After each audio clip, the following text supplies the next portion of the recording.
చేస్తుంది. ఆవిడ కన్నీటితో యేసుప్రభు పాదాలు కడిగింది. ఎందుకంటే కళ్ళతో పాపం చేసింది.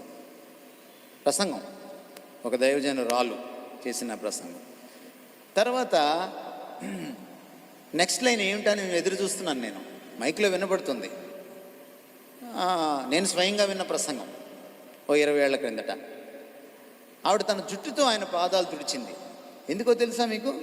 జుట్టుతో పాపం చేసింది అంది. తర్వాత నెక్స్ట్ లైన్, అక్కడ ఉన్నటువంటి స్త్రీలందరూ అవాక్కయ్యారు. జుట్టుతో కూడా పాపం చేయొచ్చా అని వాళ్ళు చూస్తున్నారనమాట. అప్పుడు ఆవిడ అసలు కిటుకు చెప్పింది, పూలు పెట్టుకొచ్చింది అంది అనమాట.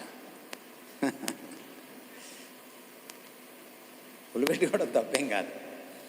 అయితే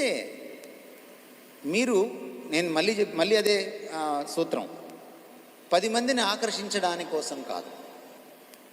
అది చాలామంది చర్చికి పూలు పెట్టుకొని రారు, బయట పూలు పెట్టుకుంటారు. ఇదే చర్చికి వచ్చే స్త్రీలని పెళ్ళికి వెళ్ళినప్పుడు చూడండి మీరు. మరి అది వేషధారణ కదా. ఇక్కడ ఒక స్టైలు, అక్కడ ఒక స్టైలు.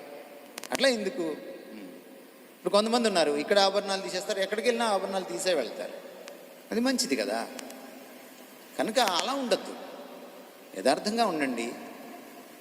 పూలు పెట్టుకోవాలనిపిస్తే పెట్టుకోండి, మోతాదుకు మించి పెట్టుకోబాకండి. వంకీ జళ్ళు, పూల జళ్ళు, మరి ఆ బారు నుంచి ఈ బారు దాకా పూల మార్కెట్ అంతా మీ మీదే ఉండకూడదు.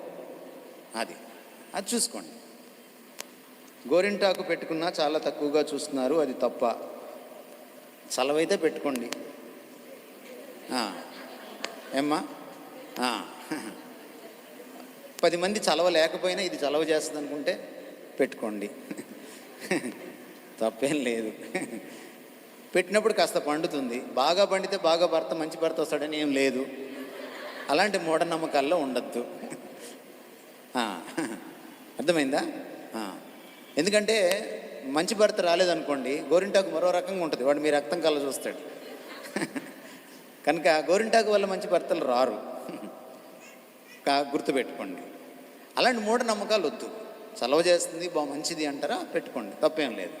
కానీ దాన్ని కూడా మళ్ళీ హడావిడి చేయడానికి వద్దు. ఏదైనా మనం ఒదిగి ఉండడానికి అది చాలా ప్రాముఖ్యమైనది. మనం ఏం చేసినా, మీరు అలంకరించుకున్నా లేకపోయినా, ఆ ఒద్దిక చాలా ప్రాముఖ్యమైనది.